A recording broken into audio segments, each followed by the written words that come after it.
Joining me in the studio today is Lorri Haines. Lorri is a multimillionaire entrepreneur and reality TV star. Raised by an alcoholic mother, Lorri endured a childhood of abuse and neglect. How do you measure success now? I measure success now by how you feel every day and how you leave others feeling. That version of me that was started making success and money, and I knew I had to leave my old life behind. I'm not going to say my alcohol and drug use stopped there. No way. It got worse because I had money, I had women, I had cars, watches, my friends threw the biggest parties in London, Ibiza, Marbella, Dubai. It was a party season. And you have to look at that and think about, well, do I want to keep my addiction? Is it a problem for me? Is it having a negative consequence or not? Yeah, my negative consequence was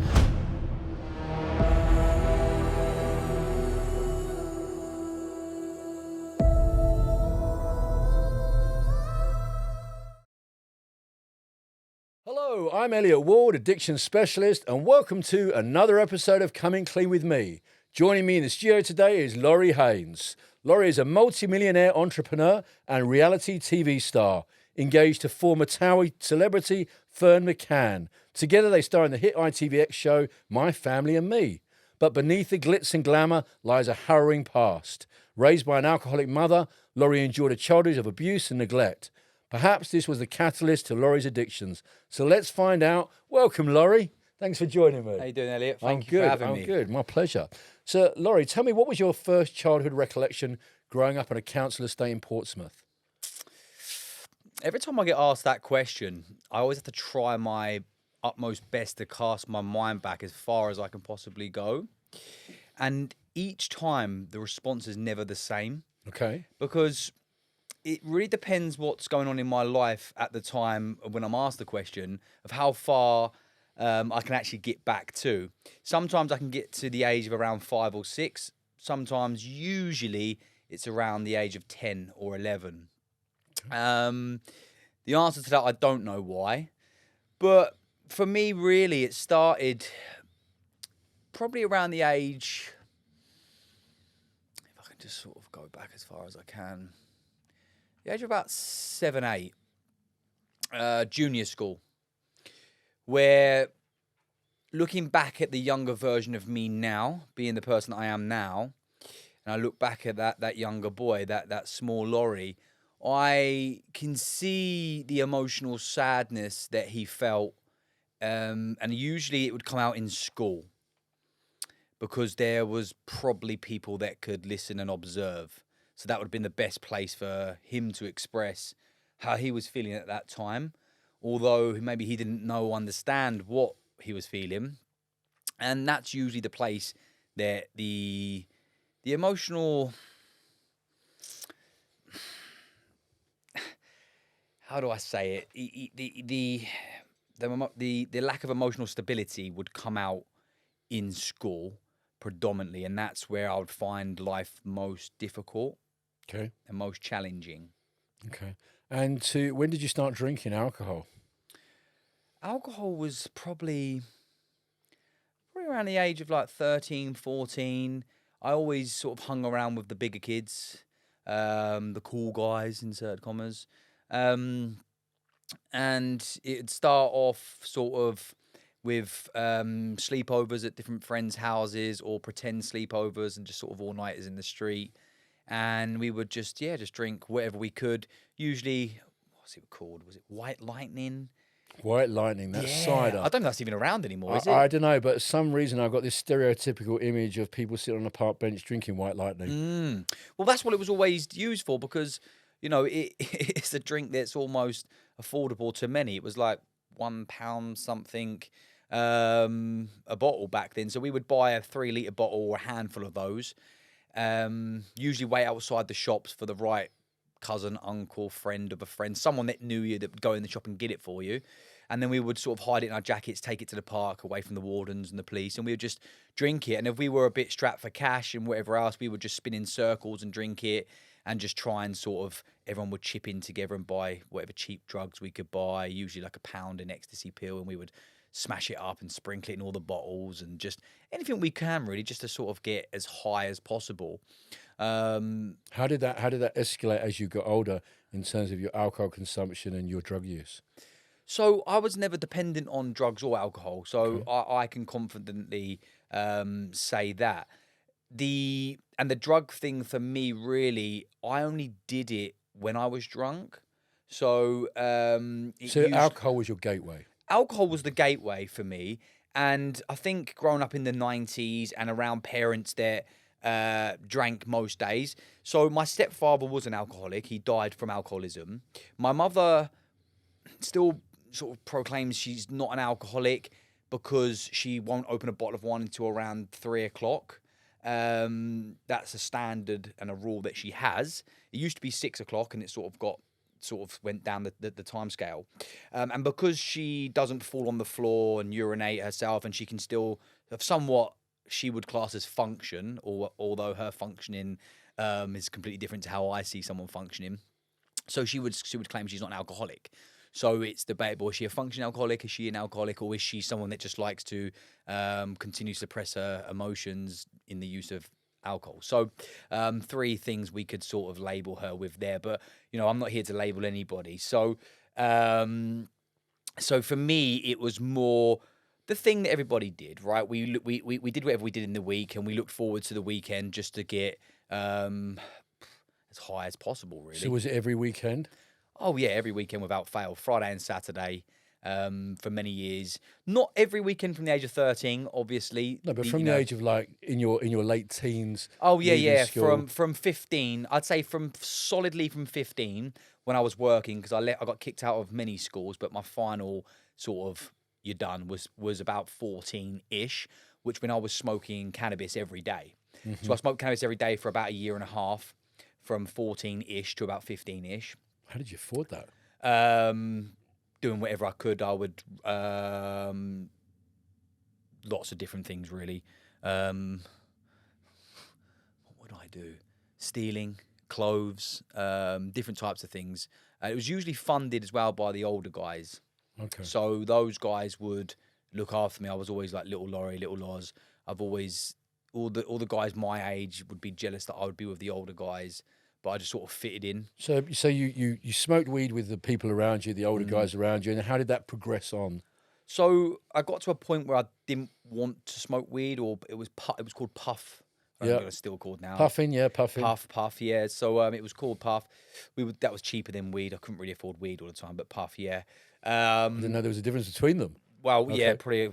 The price comparison was Okay. a lot, yeah. So I then Oh no, sorry.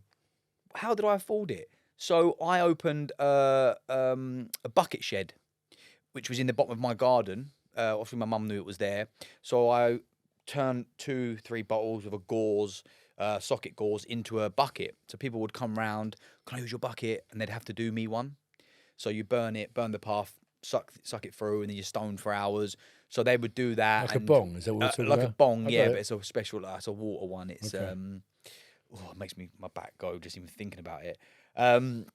So usually I would get high from that, and people would always come to my house. So because we were allowed to smoke it there, and other places you couldn't. A lot of people's parents still didn't know. Is that because your mum was drinking that she didn't mind, or what? Not the drink. Just more probably like her principles were a lot. I would say lower than than most. I mean, we grew up in a working class environment. Although it was a council estate, everybody worked. Whether you're a local builder or you worked in the school part time, I'd say 80% of the council estate worked. So a lot of my friends' parents were still fairly strict. Like, you could come home and have a punch up, and they'd go around and knock the door and try and have a punch up with a dad. Like, but if you said, "Oh, I've been smoking weed today," you'd get a smack, right? So they couldn't go that far. Which do you think's better, the way your mum was or the way they were? Well, it depends what Lorri you're asking. Lorri today, if it was my children, or the Lorri back then. Okay, I'm going to ask you, Lorri, today, if it's your children. Lorri today would ask my child or children, whichever one it would have been at that point, what they're looking for of an outcome to why they want to try it. Is it because they're curious? Okay. And I would have a conversation with them, and I would hope that my actions from what I do now daily until that point would really help them reconsider If your mum or taken dad it had as a had that path. conversation with you, do you think you would have reconsidered smoking weed? No, and the reason being, Elliot, is because my children haven't had the upbringing that I did. So we're complete different people. We experienced complete different upbringings. So the way I perceived and my perception of the world is and I hope to be completely different to how they would see things. So they see me training in the gym. They come in there and often play with the weights whilst I'm training. They watch me in the plunge pool every day, the sauna. We talk to them about health, nutrition. We do little quizzes with them. So, How old are they?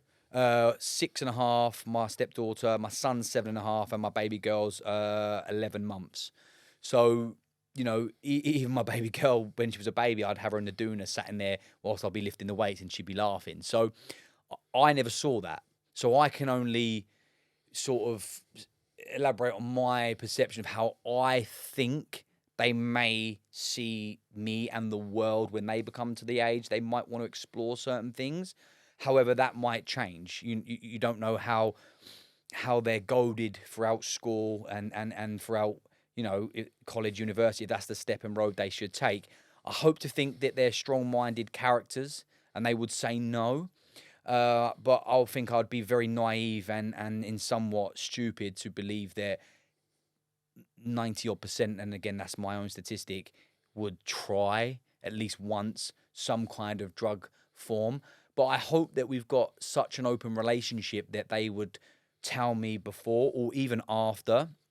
And as I said, like I will try anything in my power and means to, I won't tell them off and make them feel like they can't talk to me, but just to understand what actually happens from a psychological perspective, and the reasoning behind why. Is it curiosity or are you trying to suppress something? So when they get to that age, you're hoping that the way you've brought them up, that they're going to be able to have a conversation with you, which you weren't able to have a conversation with your mum or your dad. Yeah, exactly that. And your mother had a succession of male partners who were also drinkers. What relationships do you form with these stepdads? What relationship did you form? Well, the last guy, I wouldn't even dare honour him with the title of stepdad. He was an absolute scumbag. So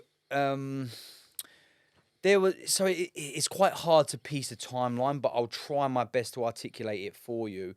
But you might have to catch at certain moments because it does become a little bit puzzled due to lack of memory when it comes to that subject. So the first, we'll call him guy one, that was married to my mother. He sort of funded holidays. They had a mortgage, somewhat a normal house. We actually didn't live in a council estate at that point, up until probably the age of 6. And I called him Dad. I had his last name. My brother, that was his biological father. My mother cheated on him with a guy. He left and he knelt down on his knees and he said to me, "I love you so much. Some things have happened. I'm going, but I'll try and see you soon." Not the exact words, but in a roundabout way. He gave me his Premier League football sticker book at that time, which he loved, and it was a thing we had. He walked out the door and took my younger brother with him. The deal was, I don't know how they even come to that deal. It's like buying a car. It's ludicrous. He could take my younger brother with him he didn't want him to live in the house with him being there. So obviously he knew a lot more that was going on, right? They used to fight. She stabbed him, I think, once or twice. So she had a bit of a violent history. So he left, gone, never to be seen again for me. My brother went with him. So you grew up in a lot of violent abuse then? Yeah. That brings me to the next guy. So he moved in almost, they could have literally carried each other's bags out and in. It was very close from my recollection. And, everything was fine at the start, very nice guy. He was a window cleaner, so he always worked cash in hand. And I sort of, trying to look back at the younger Lorri now, I was desperate for anyone, so I sort of took him on because my stepfather figure or dad figure left, so he was the next best thing. And he would give me money, like a couple of pounds, because he worked cash in hand. And he used to drink probably 5, 6, 8 cans a night, normally Stella. And it wasn't violent for the first year from what I can remember. And then they would argue and fight as time would go on. And I've seen him with blood over his face. My mum's tried stabbing him and he smacked her. And we had the police come round, arrest him. And certain things would go on. But it was never that bad. And again, you have to hold that comment that bad. Because for someone that's listening to this would go, oh my God, that sounds terrible. But the old Lorri, because we're talking about the old Lorri, goes, it was not that bad. Because I grew up thinking that was normal. So... but I can catch myself and self-reflect quickly, which is something I've learned. So he was there, a big drinker. And then after about a few years, they had a baby, another child. He then left. My mum kicked him out. He couldn't cope with not being with her and the family. So his drinking problem became a lot worse. And he eventually drunk himself to death. I took my younger brother, their child, his biological child, to the hospital to hold his hand to take his last breaths, which was quite a difficult thing for me to do because I felt guilt and resentment towards my mother, guilt towards my brother, because he didn't quite know what the whys. Why did alcohol kill him? What was going on? He was very young. And I always remember picturing his face in the corridor of the hospital. And my younger brother said to me, because we were there for a long time, he said to me, bro, before he dies, can you please wake me up if I fall asleep? And he was about 7 years old. So he's got, his own problems and traumas and stuff in life that he's had to go through as well. But so that happened to him. My mum got with a few guys in between, but I never really met them. So the upbringing through multiple stepdads. Multiple. I never really met these other guys. Mm-hmm. They were on and off, and I sort of disowned my mum at that point. I was ashamed of her. Thought she was sort of a bit of scum, really. And then she got this one guy who seemed normal for the first 4 months, because they always do, and then their narcissistic traits start to come out because they struggle to hide it. So I started getting in contact with her. We was chatting a bit more, and we sort of got back on track. But then them two become very toxic and violent, and they would fight a lot. And she would call me. I went round there one day, beat the life out of him, got myself in a little bit of trouble. So it was a volatile upbringing, right? A very, I get it. very volatile upbringing. Yeah, he'd often strangle my younger brother, hit him, put lighters in my mum's eyes. He hit me with a hammer, with an iron. And he was the first person in my life that caused me to do something that is beyond the person I was or am. So in order to protect my family in that situation, because I thought he was going to kill us, he was very psychotic, I grabbed a knife and stabbed him.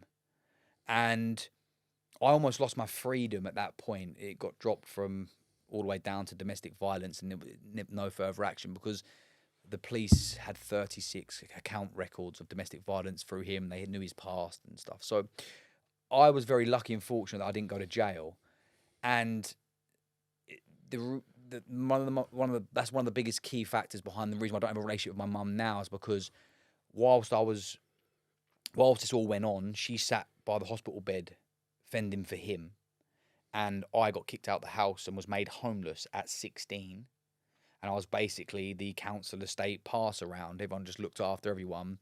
And they moved out of the council estate down to the local town in a different council house. And they carried on their lives, although it tamed him for a little while until the second part, which was the beating I mentioned, because one was before the other, after a few years. And maybe you're thinking, why go back and do that if you had no relationship? It was because my brother called me screaming down the phone. So I went there, kicked the door off and battered him. And that's two instances which things have happened, which was at no fault of my own. I shouldn't have ever inherited any of the traumas. But I'm someone who's far from victim mentality. So let's just go back to started the puffing and the alcohol. And it was every weekend. And how did that progress to using cocaine? So I was in the pubs around 15. And when I sort of come off of the puff and the weed, when it wasn't really for me, as I said, it wasn't really my thing, but it was just something I did.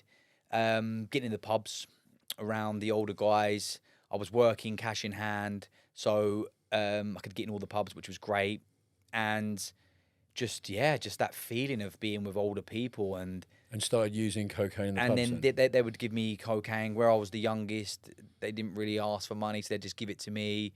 And those were adults, 30-year-old, 40-year-old males. Like, so you're a young lad in the pub with people double your age. Yeah. And they're giving you cocaine. Yeah. And now how did that progress to you using yourself? So I would then get to the point where I was earning enough money. My routine would be wage packet, 20 Sovereign cigarettes. Depends how good my wages were that week, or it was off the local fag dealer. You'd get a packet of Camel, whatever, for £2. Then fags, 8 cans of beer, half a gram of Coke. That would be my sort of Friday night thing. Okay. But if I had a good week, obviously that would have waited till late. I'd go in the pub. So get a gram of Coke delivered to the pub. I'd be in there and we'd all share, or we'd all chip in and get a bag together. And that was pretty much my weekend lifestyle for... Was that a Friday and a Saturday? Friday and Saturday, yeah. Right.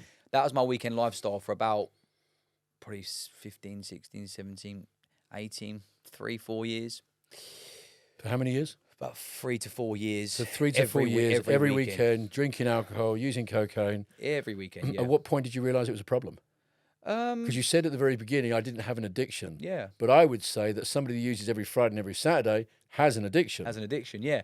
So again, that's why I said, like, when I'm casting my mind back to how young I was, which was your original first question, I go back into that tone and terminology of it's not an addiction.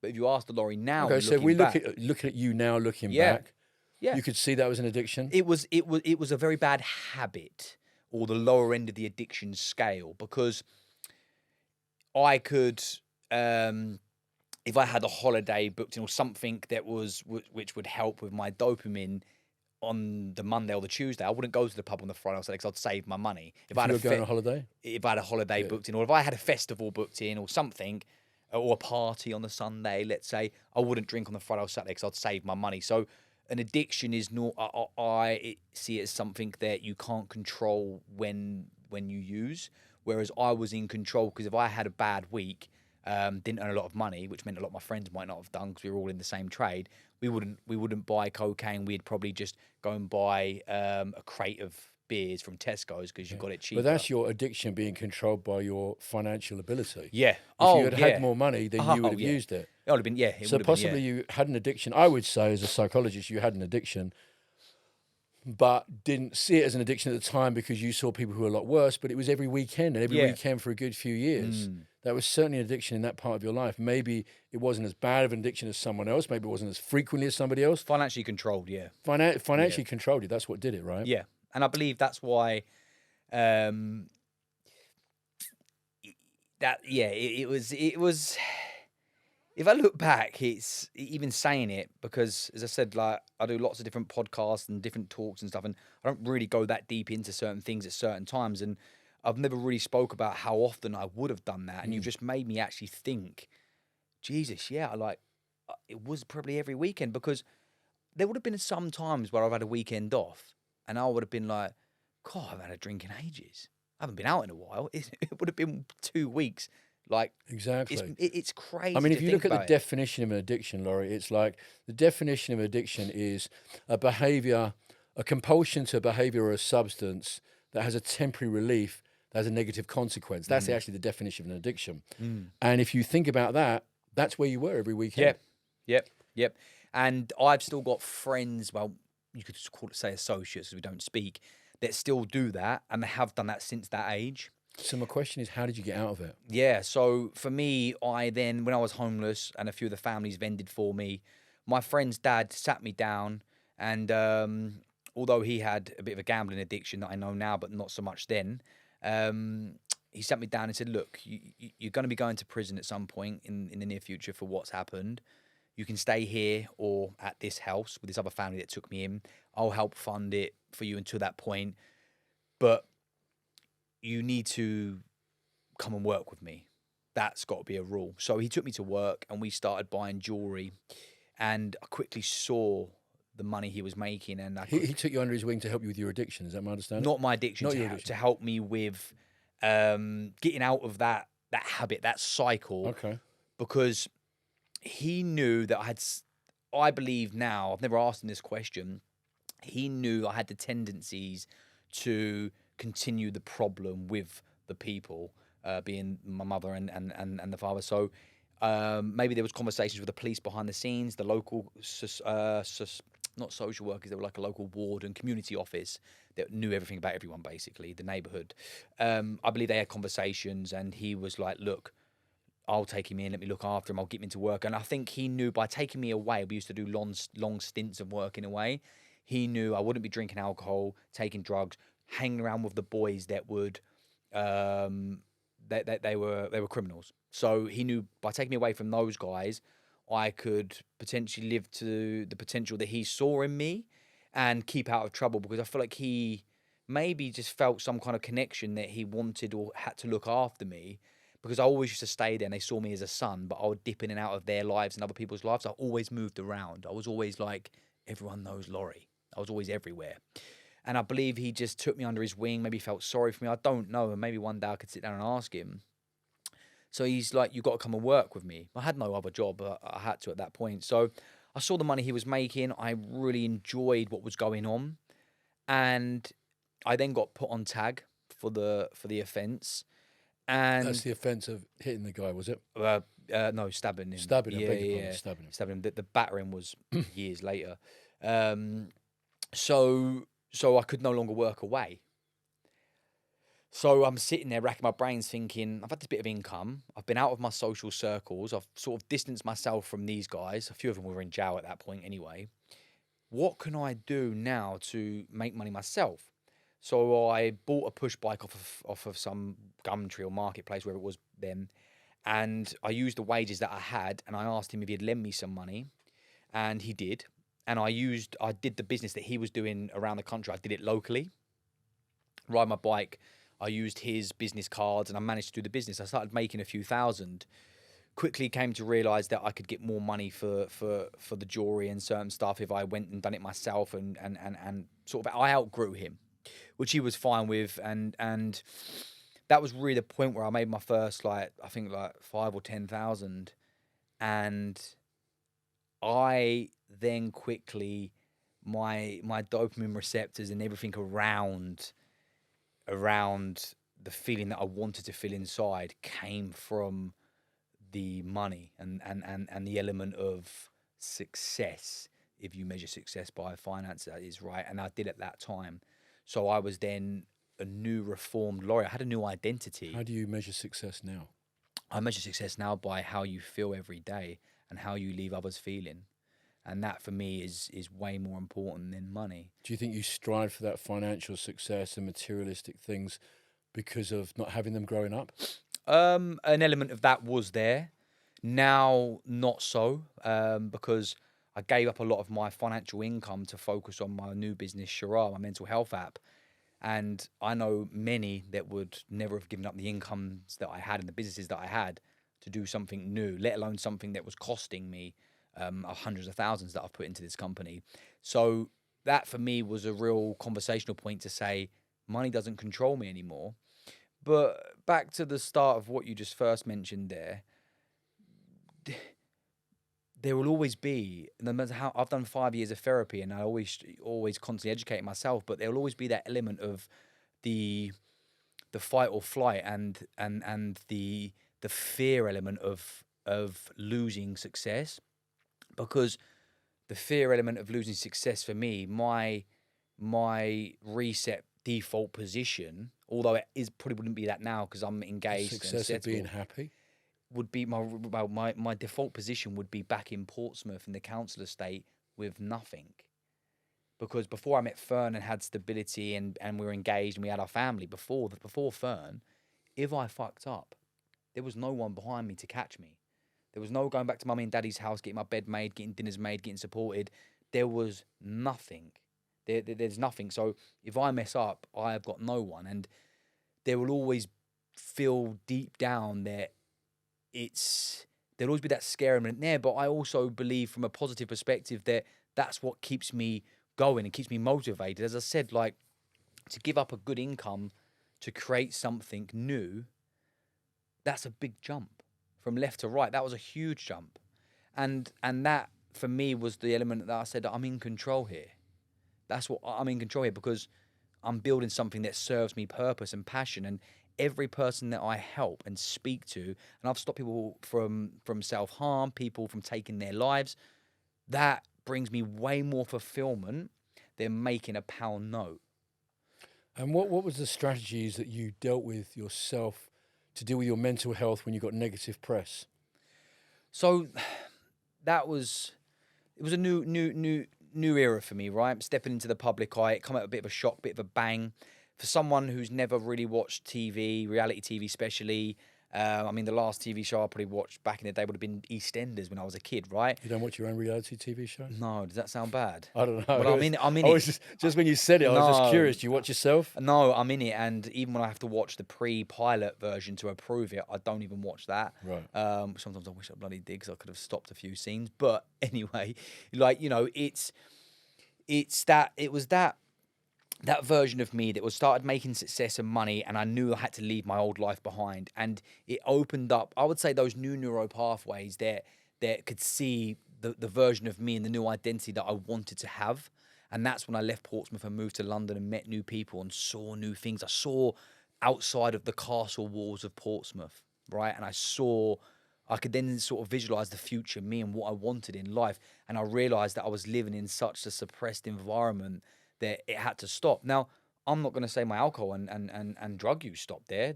No way. It got worse, because I had money, I had women, I had cars, watches. My friends threw the biggest parties in London, Ibiza, Marbella, Dubai. We lived in the same block together. It was a party season.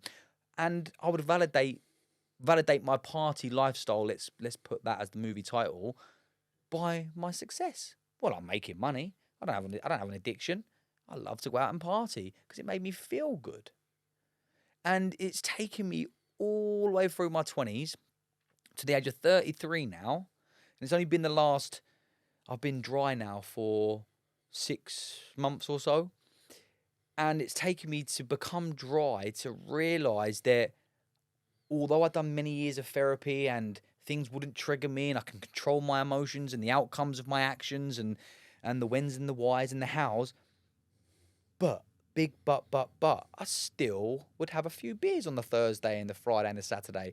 By a few, I'm talking 1 or 2. Mm-hmm. So, again, was that an addiction? Was it a habit?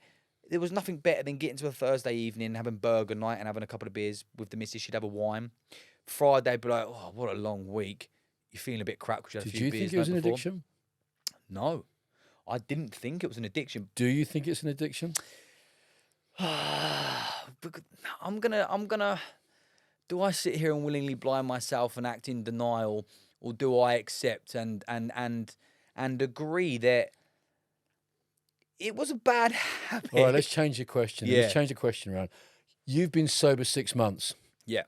How have you found it? Easy, challenging? Have there been times it's more difficult? Very easy. Good. And I don't even think about it now at all. If it was only a couple of drinks previously that you didn't classify as an addiction, what made Yeah. you decide that you couldn't drink at all? I was fed up of feeling bloated. I was fed up of not being able to say no to the junk food after a couple of beers, because the beers made me feel happy. I'd go, You mean the beers made you great. escape? There, escape. Like addiction. There we go. Just like addiction, yeah. And it always goes back to that point. And as I said, like, I'll look up and it's still, yeah, it's hard. I find it hard to accept. I think you find it hard to just admit it. Yeah. No, you're right. And I always skirt around it and Yeah, skirt around you it. have skirted around it. But It's I like, think towards I'm the end pressing you a bit, Yeah, pressing you are. you. No, you are. And I think towards the end of the podcast, we might hear me accept it. We'll see. Well, if you And, want to change, I think it's a great place to start. It is. It is. Because 6 months sober is great, and you know, congratulations Thank on you. that. But it's early days, Yeah. right? You know, when you're looking at 5 years, 10 years, 15 years, 20 years, I think sometimes you have to look at yourself and you have to accept that, you know what? Okay, I'm not as bad as John, Paul, Sarah, and Jane, but for me, I'm worse than I want to be. Yeah. And there's a problem. Yeah. And if I admit that I've got an addiction doesn't necessarily mean I'm sitting on a park bench drinking, you know, Yeah. Diamond White, whatever we called it, Yeah. right? It doesn't necessarily mean that. You know, I see a lot of extremely, extremely successful people who have cocaine habits, alcohol addiction. I see people that have jobs that just earn normal wages. I see people from whether you're a plasterer to a CEO of a huge corporation. I don't think addiction has an ability to choose which and when. It just takes whoever. Yep. And I think you were certainly in an addiction. I think there were circumstances through your childhood, through growing up in the way you did, that is very clear for many people that we end up looking for a coping strategy. Yeah. And the coping strategy is the only thing that I would say is different in those individuals that you mentioned. And again, financially dependent, it can also change the outcome, because there's different outcomes. So sitting at home drinking alone, your mindset's completely different to someone that's partying in a nightclub with lots of women around them drinking, the highest end of drinks. So there's different elements of how you're consuming, but the overall outcome the next day is usually the same, right? I think a lot of people have this 2 glasses, bottle of wine every evening is not a problem because they don't see it as an issue, because I've worked hard, a bit stressed, come home, have a glass of wine to relax and unwind. That's become so woven into our fabric of our society, when actually it is a problem. That is an addiction. If you come home and have a drink every night or every Friday and every Saturday, that is an addiction. And you have to look at that and think about, well, do I want to keep my addiction? Is it a problem for me? Is it having a negative consequence or not?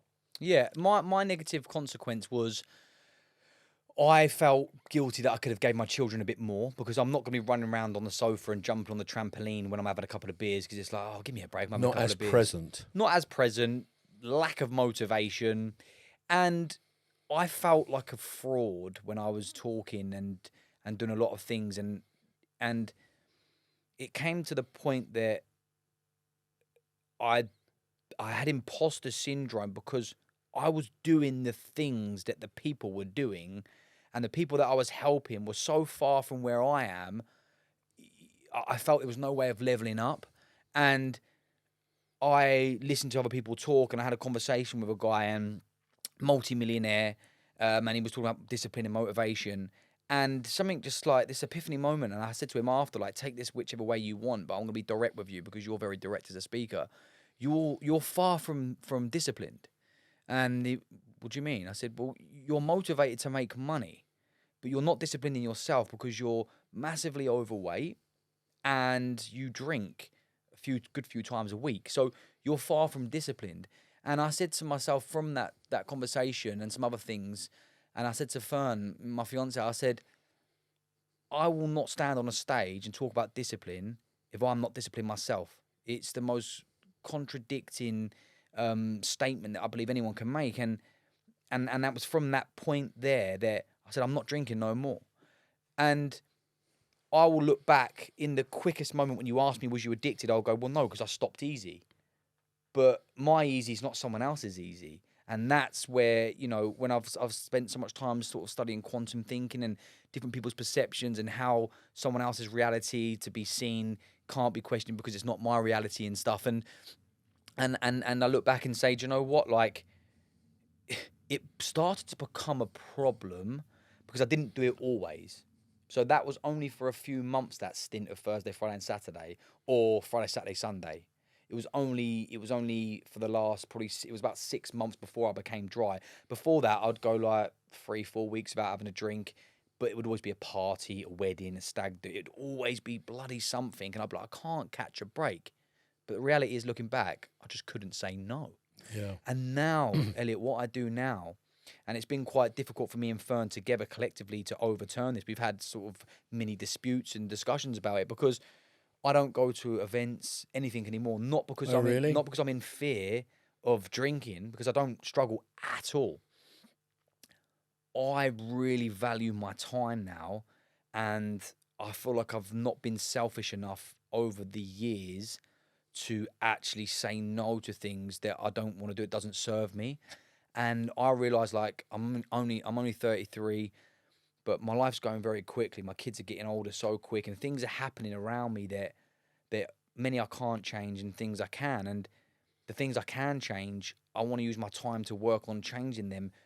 I cannot think of anything worse than stood in a bar or a facility, listening to music that's not of my genre, speaking to people that I'm not going to see for weeks or months on end or never again, listening to someone else's dopamine inflicted trash talk about things they're never going to do because they're getting high off of speaking about it, and the pollution of them trying to even dent my mindset, I can't even comprehend doing that anymore. So I don't go to stag do's, certain birthdays, certain things. I opt out of so much. Do you ever have FOMO? Never. And that's because I'm comfortable with who I am. And heaven for me would be just being on an island with the kids, meditation, just doing what I want to do on my own time. That's the measure of success for me. Being financially stable enough to do what I want to do on my own time and not be dependent on other people's time. And that's where success comes from for me. And being able to eat what I want to eat, like, that's why now I try my hardest to, make money, because I like to eat grass-fed meat. I like to eat the best meat. I like to see places in the world that brings me fulfillment. I like to do things on my own time, when I want, how I want, and why I want, without being dictated to by the sum of money. I always ask all my guests this last question. What advice would you give to somebody who's struggling with alcohol or drugs, who's listening to this? I know you're only 6 months sober, but in that 6 months, what have you learned, a little nugget that you could share of wisdom with people listening to this podcast who are struggling themselves? I think it's going to be a little handful of nuggets there. So evaluate your social circle, and that being family as well. Ask yourself honestly, and put it on paper if you have to, and join the dots. Do these people serve you? Purpose. If they do, why? If they don't, limit the time with them. Limit any triggers. So get alcohol out the house. Find a new hobby, something that can help you with that dopamine release. Structure. Yep. Set a new routine. I call them rituals, because the mind works well with routine and rituals. If you get yourself into a good routine, you will be able to set the correct bedtime, the correct wake up time. So sleeping correctly will regulate your circadian rhythms, and that's what regulates your mood. A regulated mood will help with the way your mindset might drop, and then you look for an up. So by doing things that feel more wholesome and fulfilling, so go for walks, exercise, basically change your whole routine structure, and dependent on who you are, start as small, as big as you possibly can. But no matter what you do, whenever those demons creep in and try and bring you back to who you were, always remember and tell yourself the reason why you started. And just remember, what you're feeling right now will ultimately not stick with you forever. So when you're feeling like, oh, do you know what, I've had a shit day, I've had enough of this, let's just grab a beer, like, think about why you started and just go do something completely different that's going to take your mindset away from that first beer, because that first beer will bring you back. And also, if you do have one beer a week in, a month in, 6 months in, that doesn't mean that you've crashed. That just means you start again after that beer or the next day. You don't have to go, oh, it's all over, I'm done now. It doesn't have to be all or nothing. Go at your own pace. Lorri, some very wise words. Thank you so really much. Appreciate you coming clean with me today. Thank you. 6 months in your journey, and congratulations, and keep Thank you going so strong, much. my friend. Thank you. Cheers. Thank you for coming.